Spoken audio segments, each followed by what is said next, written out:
Most business owners pride themselves on being high capacity.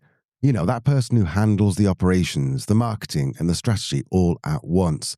We rely on sheer willpower to get things off the ground, but there's a very specific point where that do-it-all attitude actually becomes the bottleneck for the entire organization. A lot of common themes you'll see is somebody that's super passionate about what they're doing, somebody that has high charisma, somebody that has high capacity, kind of naturally, innately in them. They're a go-getter, and they're the rainmaker, they're the operations person, they're the marketing person, they're the CEO, and they're the bottle washer all in the same day. That leads to burnout. And if you're doing it all, then there will be a point where working harder does not equal more results. Our guest today is Dustin Hillis. Dustin has led a $100 million company and is currently building toward a $1 billion valuation. He spent 16 years coaching hundreds of CEOs through the messy, often painful psychological shifts required to stop being the bottle washer and start being a leader. He argues that your growth isn't limited by your talent, but by the systems you are willing to put in place. Dustin's book, Capacity, Building Your Business Bigger Than You, is actually out right now. It was released yesterday or day before, I think. It really is a masterclass on scaling teams, creating the right strategy to grow, and is written for you, the overwhelmed business owner. And if you enjoyed this interview, I really would encourage you to go out and buy it, especially this week, because you know, as a new author, then the first week is the most important week for sales. We get into the grit of scaling today, and Dustin talks us through the 5 essential pillars of growth. You're going to learn the pruning process required to keep a team healthy. And Dustin also shares a sobering statistic about business partners and betrayal. If you want to scale your business to 1 million or 10 million or even 100 million or even $1 billion, then this episode is for you. This is Truth, Lies and Work, the award-winning podcast where behavioural science meets workplace culture. Brought to you by the HubSpot Podcast Network, the audio destination for business professionals. My name is Leanne. I'm a chartered occupational psychologist. My name is Al. I'm a business owner. And together we help you simplify the science of work and create amazing workplace cultures. We'll be back with our conversation with Dustin Hillis after this very quick word from our sponsors. Welcome back. Let's join the interview where Al is asking Dustin how to build a professional system that will facilitate growth without killing the creative spark that made the business great to begin with. Well, that's the reason I wrote the book. And I really think that the strength of your systems is in direct proportion to your capacity. So the more that you create a system, the more that you build people around you that are able to help do things that their God-gifted abilities have in store for them, and you don't spend time doing things that you don't need to do. Well, let's talk about these processes for a second then. I think a lot of particularly creative people or entrepreneurially minded people would feel that systems and processes are constraining what they're doing. That you're telling them, right, do X, Y, Z, and you'll get A, B, C. Bosh, go ahead and do it. How are you reconciling that? It is a mental shift. A lot of leadership, you're dealing with emotions. You're dealing with psychological barriers more than you are literal technical limits. And so as a leader, you have to realize that a lot of people are operating out of some baseline of fear, and you helping them have that confidence to break through that fear, to understand that they're capable of doing more than they think they can, encouraging them, training. So a lot of leaders miss the fact that their role is to train people how to do what they're supposed to do, to set those expectations, and to make sure you don't have the wrong person on the bus. And then once you have the right people on the bus, that they're in the right seats. So sometimes, a really talented person becomes a generalist, for example, and you get this person who has high aptitude and they become the catch-all, and you start giving them everything. And they're doing marketing, they're your executive assistant, they're doing operations, and they get burned out and they quit 2 years later, and you wonder what happened. Well, that's your fault as a leader to not have an executive strategy, which is the first chapter of the book, Capacity, to create those processes where people want you to have that process. They want you to give them that guidance, that framework, so they can excel. So looking at their strengths, looking at their weaknesses, looking at their past experience and past performance, and then setting up a process, setting up a structure where they're optimized, where they're thriving.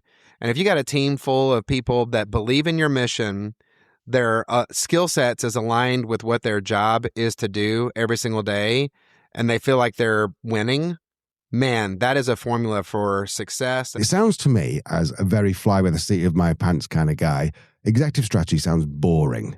I don't want to do that, but I feel like I'm wrong. So school me. Why should I have some kind of strategy? Well, sometimes it could be boring counting all your money, but it might be a good idea to do.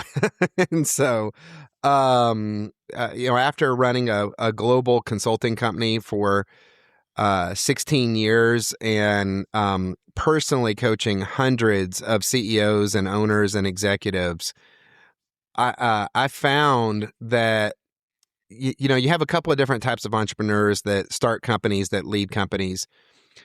A lot of common themes you'll see is somebody that's super passionate about what they're doing, somebody that has high charisma, somebody that has high capacity, kind of naturally, innately in them. They're a go-getter, and they're the rainmaker, they're the operations person, they're the marketing person, they're the CEO, and they're the bottle washer all in the same day.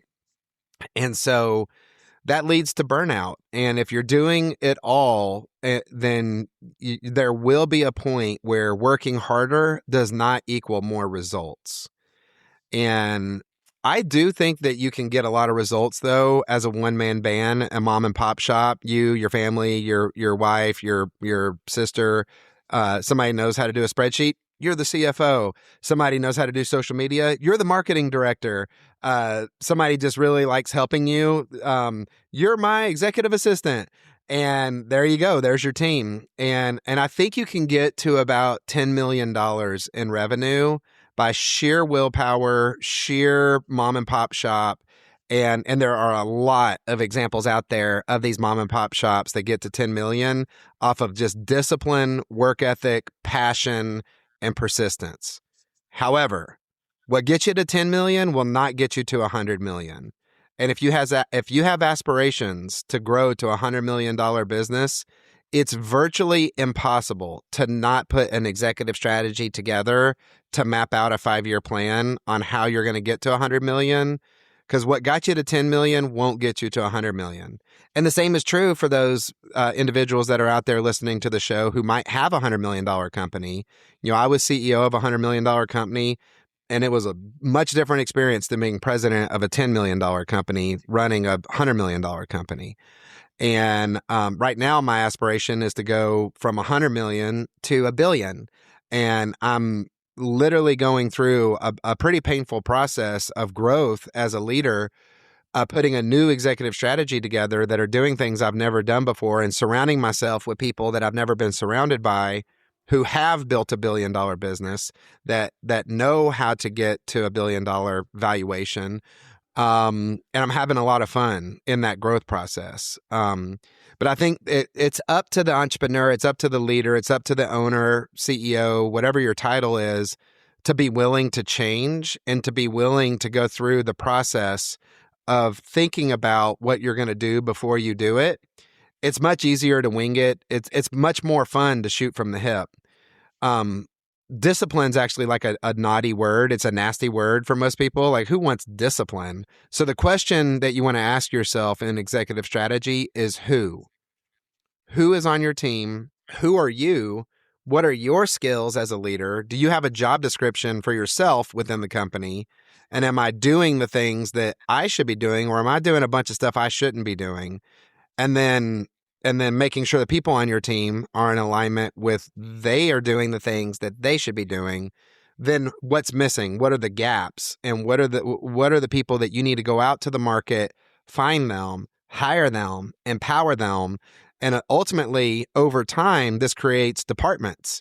So you'll have, an executive suite, you'll have a business development department, you'll have a marketing department, you'll have operations, and most mom and pop shops, they don't think that way. And the way that you feel good is you say that's just not us. Culturally, that's not us. So there's a lot of things that can creep in. But the example in the book is Chick-fil-A. I think Chick-fil-A is one of the coolest companies ever. They have an amazing executive strategy. They have an amazing corporate culture. And I think any entrepreneur would say, if I had a company like Chick-fil-A, I'd be okay with that. Even though they say, I don't want to be corporate. I don't want to have all these things that these big corporations have. I look at companies like Chick-fil-A and think, that'd be pretty cool to have $1 billion company like Chick-fil-A. But without ruining too many secrets that are in the book, would you be able to talk us through what specifically you like about how Chick-fil-A have set their organization up?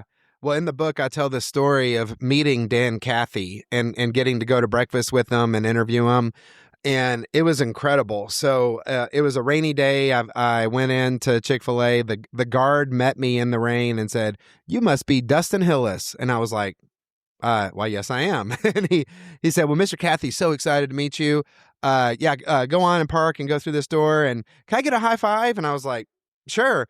And so he gives me this high five, and I'm driving through the rain thinking, that's the most pleasant experience of a guard at the front gate that I've ever had. I pull in, lady at the front desk runs around the counter, opens the door. "Good to meet you. You must be Dustin. Mr. Cathy's so excited to meet you." And I'm like, I've never had somebody run around the front desk and open the door for me like that.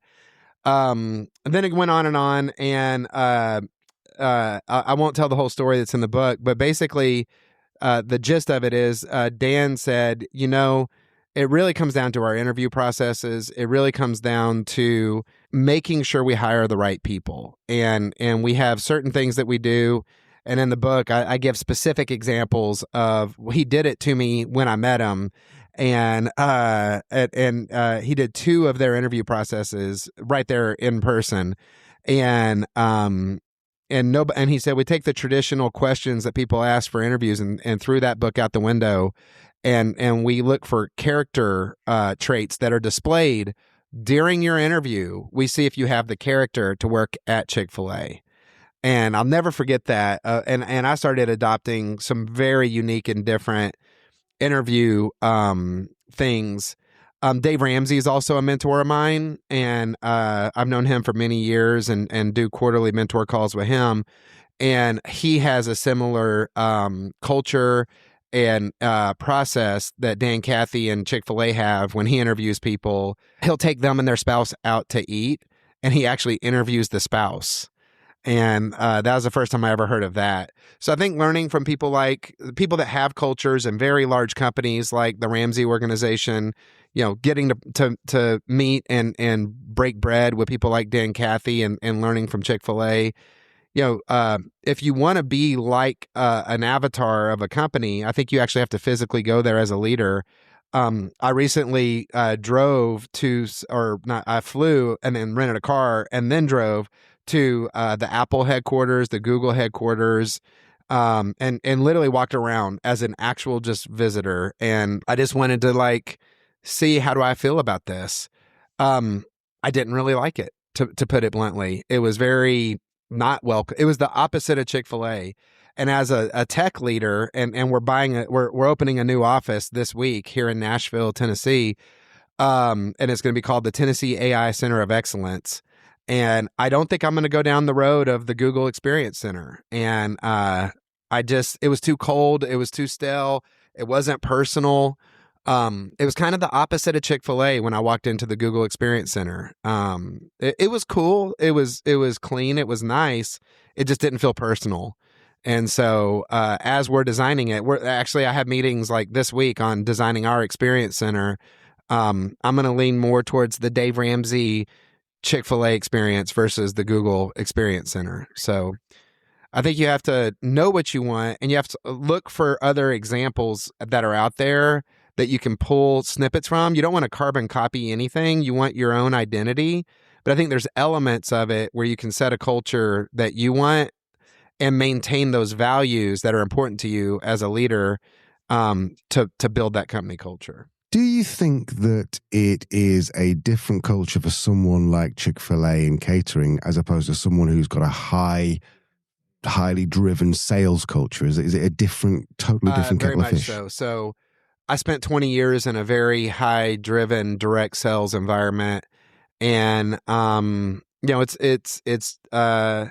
have to be intentional. There are good elements to that high accountability culture, especially when you're young. It's kind of like joining the military when you're young. You need that discipline. You need to be told what to do.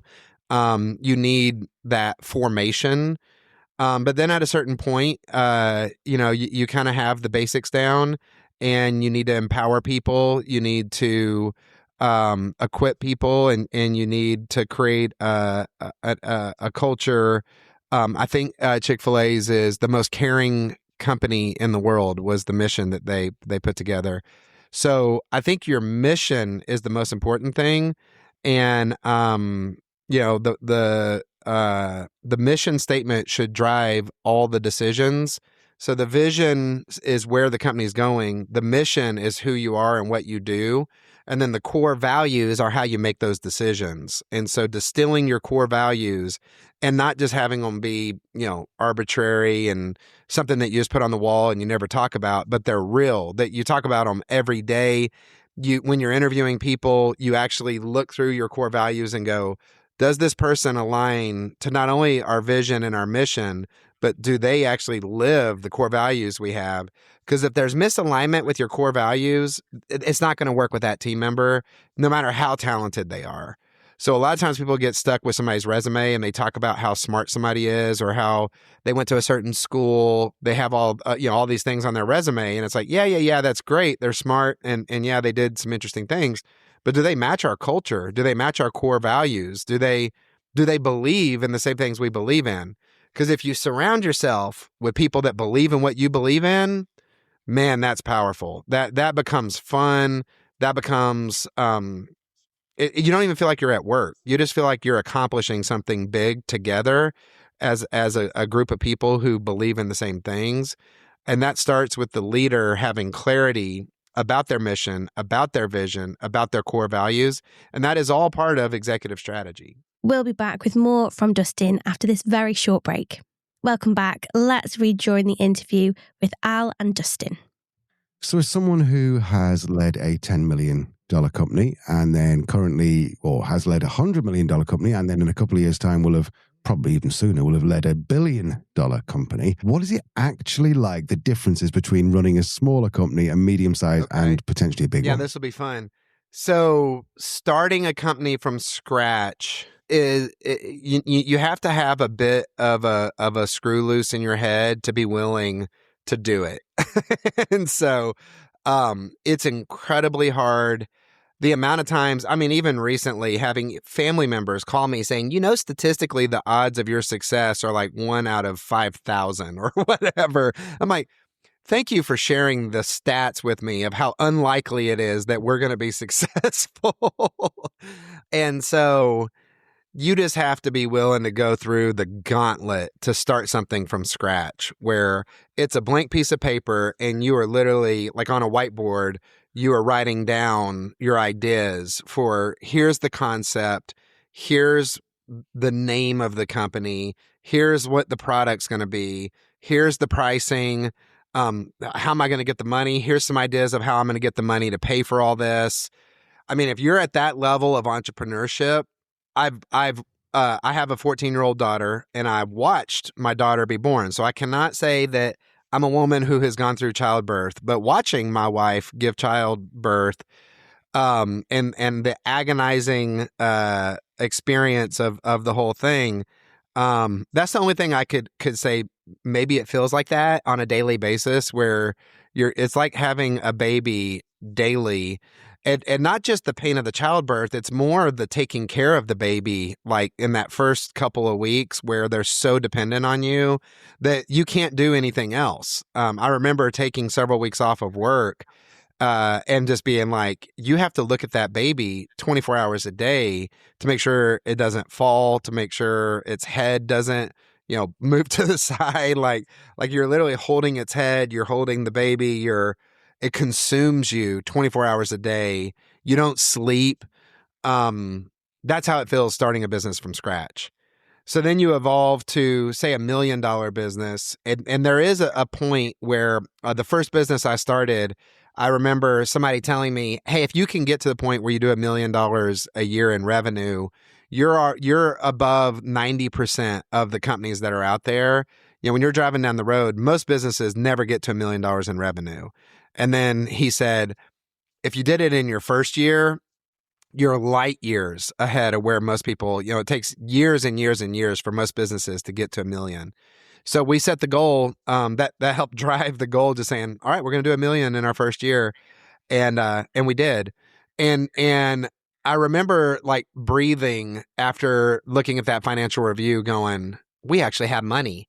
Wow. Like we don't have to just bootstrap and eat ramen noodles. Like we could actually buy the team, you know, dinner. Now we might need to go to Shoney's and everybody needs to get, you know, the fixed menu at Shoney's still. But at least it's not, you know, straight commission. Everybody's paying on their own and we're just talking about the future and everybody's just, you know, their payment is the belief we're going to figure this out. At $1 million, you actually start having resources. So I imagine that feels like, you know, you have a 6-year-old kid who I'll never forget. My daughter, we travel a lot. She actually went to 30 different countries before she was 10 years old. And I used to be the pack mule. So I'd have my wife's bag, my bag, and my daughter's bag. And we'd be going through Europe, going from Estonia to Latvia to Lithuania. And this crazy Eastern European track and going on these trains. And I just felt like a pack mule. And I remember the day that my daughter could carry her own bag. And it was just like, for some reason, it was a huge day. The only day that was bigger was the day my daughter could wipe her own butt. So that might be a better example, is when your kid can wipe their own butt, that's probably how it feels having $1 million business where your team actually can do things outside of you. That's probably where the capacity, you start thinking, hey, I could have a marketing person. Hey, I could have operations person. Man, I might even be able to have a finance person. And you start to have these loose, they might be part-time, they might have a couple of different roles. You know, your co-founder might all of a sudden go, hey, why don't you handle business development and I'll do operations and finance? And it's like, oh, all of a sudden we have two departments, you know? So at $1 million, that's about the time that your kid can start wiping its own butt. Then at 10 million, that's usually the next stopping point that you look back and you go, man, I have a teenager. And I'm about to go into that. And as an actual father, so my daughter's 14. We already have the Jeep picked out that she wants next year when she turns 15 to start driving. And I've already given her some driving lessons, and we go to the church parking lot and she drives in circles. I teach her how to park. And very soon, she's going to be driving, and her mom's not going to have to take her to basketball practice. She's just going to take herself to basketball practice. So at 10 million, I think that's really where you have a teenager and they start driving themselves to school. They start driving themselves to basketball practice. Now you need to check in because they're not an adult yet. So you don't want to just not talk to your 16-year-old for a week. And just assume they're not partying on the weekend. So at a $10 million leader level, you're still managing the business very hands-on. You still know everything that's going on. You probably still know every customer's name. You probably still know every team member's name. You probably are in every meeting. You're probably like still feeling... I think that's kind of the breaking point for a lot of leaders is like they still think they have to do everything. So they're hiring people, but they're not really building the system to let that grow and scale. Then once you get past 10 million, and you get to the 20 million, to the 50 million, to the 100 million, that really is finding the A+ people that know how to run their division of your company as if it's a business in and of itself. And so that's like an adult. So I don't have an adult kid. I have friends that have adult kids. And they said one of the coolest points in time, maybe in the mid-20s, is they get a job and and that's when they start appreciating you. Is once you have a team that understands the sacrifice you made as the leader, where you were personally paying payroll and you personally were losing, 5 years of your life, you didn't go on a vacation, but then they look at you as somebody running a $20 million company who can take nice vacations now. And once you have a team that's mature enough to realize you deserve it, and that doesn't affect them, and you don't feel this internal pressure from your team, like, oh, I need to be here all the time because I'm setting the example. But you have other leaders that are in the company setting the example, and they're like, look, boss, you need to like chill a little bit. Like, you need to like take care of yourself.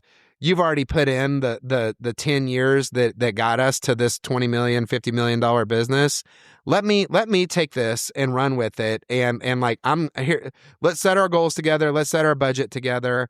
But I got this. And once you start having like chiefs, like once you have other chiefs, you have a CMO, you have a COO, and you have a CFO. And it's not just a title, because a lot of times people get the title and they don't have the skills. I'm talking a real CFO that really knows how to do a 5-year financial forecast. They actually know how to run a financial review. They actually know how to hire other financial controllers and treasury people that they're managing to build the finance side of your business. They know how to go negotiate with bankers without you there to set up your terms, like a real CFO. That's when all of a sudden you have an adult kid and it's like, man, my son or my daughter just paid for dinner. How cool is that? And, I just went to a steak dinner and I didn't pay for it. That is, I mean, and I didn't plan it. My daughter just came home from work from New York and said, hey, Dad, can I take you out to dinner? And you're like, sure. And she booked the reservation. She paid for it. And she ordered a nice bottle of wine that I didn't even order. And she knew what wine was going to be good. Like, that's the experience of really having an executive team. And I think that when you're at that $100 million level, that's what I experienced was there's just people that you don't need to tell them what to do. You just check in with them once a month. And the question you ask them is, hey, are you good? Is there anything I can do to help? And you just look at the budget numbers. You just check in really quick. The numbers look good. They're like, no, I'm good. Or they're saying, hey, yeah, there is this thing I need your help with. I'm having this one problem. And you become kind of like the grandparent. So I'm imagining that's what it feels like to be $1 billion leader. And this is the journey I'm on now, is I'm imagining the infrastructure is so well established and the companies are so well run that it's like that old grandpa that you call, and you do need in your life to come in when there's a really big problem and you're going through a divorce and it's messy and you've never gone through a divorce before, but you just feel like grandpa knows what to do during the divorce. And so you call grandpa and you're like, hey man, can I talk to you? And he steps in and he gives you that sage wisdom that makes all the difference in your life. But he doesn't need to be there like he was when you were needing your butt wiped. Tell me, just practically speaking, and I'm sure the answers are in your book, if someone's getting up towards the $1 million to 10 million, at what point do they need to start building out these teams that you talked about there? There are some big businesses out there that have very low margins. I think of restaurants, for example. If you're in a low margin business, you could have $1 million in revenue and barely be making ends meet because there's so much cost in running that restaurant. So you might not be able to afford a CFO, but you have $1 million restaurant and you're still like getting a part-time bookkeeper that's helping you with QuickBooks to do your finances and do your taxes because you don't have the profit to pay that CFO. So, on the other hand, you could have a tech company that has a 50% margin business, and you have $500,000 at the end of the day to pay other people with, and that could afford you a couple of executives to then grow from $1 million to 10 million. What I find most people, the biggest mistake high margin CEOs do is they get to $1 million and all of a sudden there's 500,000 left at the end of the year. And guess what they do with it? They buy a Ferrari. That's exactly right. And it's perfectly within their realm to keep that money. They don't plow it back into the business, and boom, there you go. You've got $1 million business with a guy driving a Ferrari for 10 years, and the business doesn't go anywhere. Versus you think of it like a true scaling. Again, this is executive strategy. What are you going to do with that 500,000? Put yourself on a CEO pay plan. Don't put yourself on an entrepreneur pay plan where you scrape all the money at the end of the year. Say, hey, for a $1 million business, I should probably be paying myself about 200,000, maybe 250. So pay yourself 250,000, have a nice life, be disciplined, take the rest of that money and go hire a chief, an operations. You don't have to hire a chief. Hire a director of operations. Hire an operations manager. Hire a controller, and give them a vision saying, hey, if you do well over the next year or two, I'll promote you to CFO. And if you don't do well, I'm going to hire a CFO at some point, and it could be you or it could not be you. So you create this internal system of hiring people and creating a vision. If they do well, they could grow into the C-suite. So at $1 million, that's kind of how I would look at it. I think a lot of people who have built a business to $1 million to 10 million, they're like, I don't know what I'm doing. It's that dog meme where they're on the computer going, I have no idea what I'm doing. So school us more. Imagine you're talking to a group of 10 people all in that region of 1 to 10 million. What other gold can you teach us? What other things should we be doing? I mean, I can just tell you what not to do from personal mistakes that I've made a dozen times through going through that journey of 1 to 10 million successfully a few times. So there is some traps that you can fall into. One of them is actually giving up power too quickly. So power dynamics is a whole thing that I was really unaware of and was taught the hard way. I actually had a president of one of my companies sit me down and go, look, Dustin, I love that you empower people. And I love that you have given me, my job as the president, and you really give me like a lot of latitude to run, my business within the portfolio. She said, and this feedback is probably going to hurt me, but I feel you need to hear it. And I said, okay. and she said, you give people power too fast. And that stuck with me. I'll never forget her telling me that. And I thought back of how quick I would promote people and start like a new company and then bring in someone who was completely unqualified. But I just believed in them. I believed they had what it took. I believed they had the natural skill. But then I gave them the authority that they weren't used to too fast, and they couldn't handle it. And to me, I still don't know if I understand it. But it is true that I could give you like 5 examples where I have personally created a division or started a company and then brought somebody in and quickly gave them control of the budget, control of comp, control of the model, and they turn it sideways. They get selfish. They find a way to pay themselves more money. The margin goes down. So the business suffers, but they gain. And it's power dynamics, right? It's like not everybody can handle power. And so I would say between 1 million and 10 million, you're learning that. And the first time you get burned, most entrepreneurs throw their hands up and they say, that didn't work. I'm never doing that again. And so it's inevitable. I don't know one single entrepreneur that hasn't had a business partner try to screw them. I don't know one. Like I can't, and I know hundreds. Like I know hundreds and hundreds of people that have started their own business, successfully run their own business. Every single one of them have had a business partner attempt to screw them or legitimately screw them. And I'm talking out of millions of dollars. And so just knowing that that's part of it, I think can help you sleep at night and to not take it personal. That's the hardest part, actually. The hardest part is to you get so intimately involved, especially in that $1 to $10 million range. Everything feels like a family. You call each other family. You eat dinner together. You know their kids. They know your kids. and it feels like this big, happy family.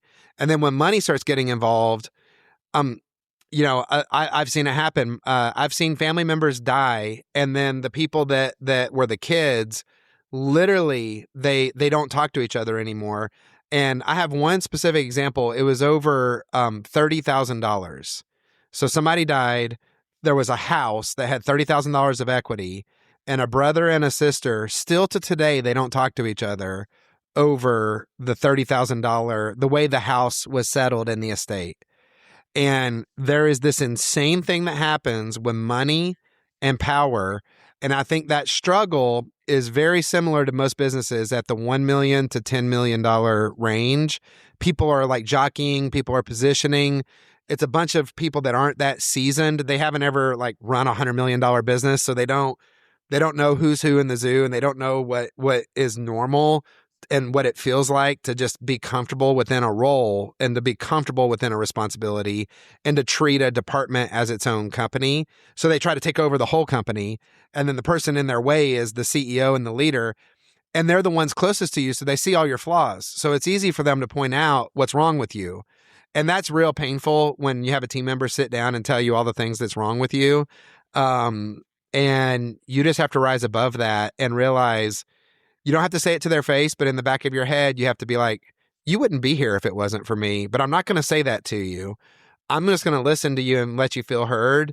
And I need to determine if you're the right person moving forward or not, or I might have to replace you. Like there are certain places where somebody can mentally go into this cancer realm. And if you're going to grow from 10 million to 100 million, there is a pruning process that typically is involved. And what's interesting, like, have you ever seen those little bonsai trees where people grow the bonsai tree? Well, they say that the pruning is what causes the growth in your bonsai tree. A business is exactly the same way. So if you're in that range of 1 million to 10 million, you are the pruner. And pruning typically creates the growth. Now, if you interviewed 100 of your friends, let's say we had 100 people sitting in a circle that are in this category and they're wanting to learn, like, okay, what's the difference here?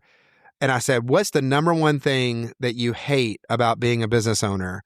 I bet 90% of them would say firing people. It's my least favorite part of the job. Like, I genuinely hate it. It's the thing that causes me not to want to do it again. And to not like pick up my bag and pick up the bat and go back to the plate is inevitably knowing, hey, if I hire 10 more people, not all of them are going to make it. And I personally, when I hire somebody, man, I believe in them. When I hire somebody, like I saw the potential in them. I thought they had greatness in them. I thought they were going to do what they said they were going to do. I thought they were going to achieve all the goals. Like that's why you hired the person. And to then give them time and then to actually see the performance or the lack thereof and to have some moment of time in the future where you have to make a decision and go, the expectations didn't equal the actions, which didn't equal the results. Therefore, in order for the business to grow, you got to go.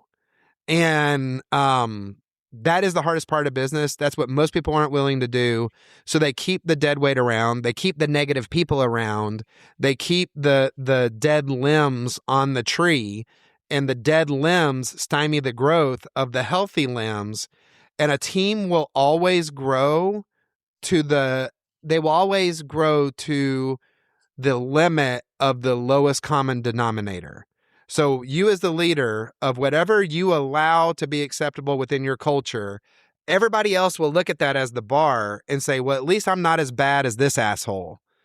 And so as long as you have the asshole who talks to you, disrespects you, talks shit about you behind your back, and everybody else looks at that person and goes, well, the leader hasn't fired this person, and yeah, I could do better. Yeah, I could work harder. Yeah, I'm subordinate just a little bit. But I'm way better than this guy who's completely off the rocker. And a lot of times it's like a leader's buddy and they have some kind of personal connection and they're just not willing to fire their best friend. And man, that's hard. It's painful. I hate it. I never want to do it again. And I probably am going to have to again, and I still hate it every single time I hate it. If it's the right thing for the business, if you can sleep at night knowing, and here's the thing, when you do it the right way, they know it too. Like if you give somebody the proper expectations, if you give somebody proper training, if you give them the proper tools, and then they just don't show up, they don't go to work, they don't follow through and do what they say they're going to do, and you give them enough time and it just doesn't happen, then it's on them. That's not on you as the leader. You're actually doing them a favor by letting them go. Now, is it emotional? Hell yeah, it's emotional. It's emotional every single time. And very rarely does somebody take it well initially.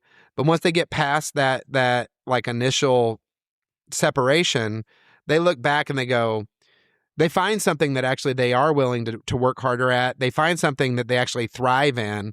They find something that actually is more fulfilling to them. And they look back and they say, thank you. Thank you for letting me go, because otherwise I wouldn't be doing this thing that actually I am more excited about.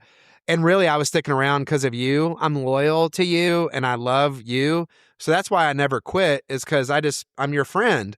And so it's actually doing them a favor by letting underperformers go. Your book, Capacity, who should be reading it and who shouldn't? Yeah, I would say anybody who is a leader and wants to improve their leadership abilities should read the book Capacity, Building a Business Bigger Than You.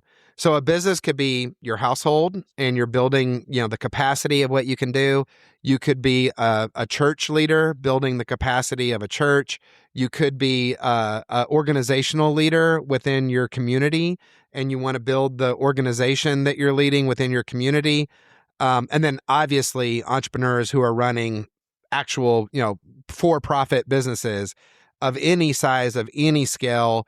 This is just about taking it to the next level. So if you're already running a $100 million company, all the way to the person who has an idea where they're starting a company and it's still on a piece of paper, this book is for you.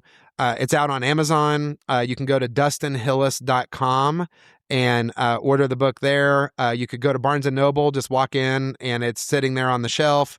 It's available on audio as well, which I'm very excited. The actor actually sounds like me. And it's a Southern gentleman that read the book, and I'm re-listening to it, and I'm like, man, the audiobook's really cool too. So there is a real refreshing bluntness in the way Dustin talks about the gauntlet of leadership.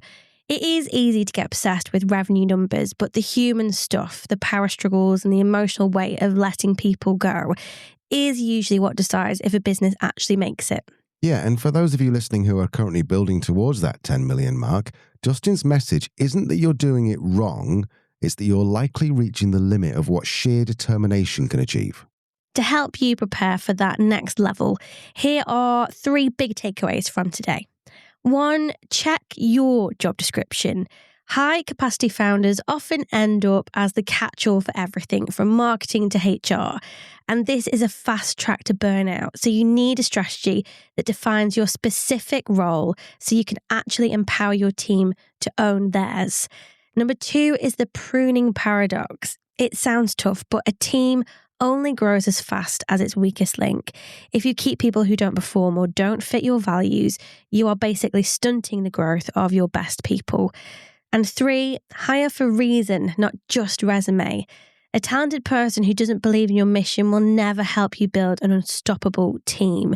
If you don't have a structured, scientifically valid way of measuring competency and character, you're holding yourself, your people, and your business back.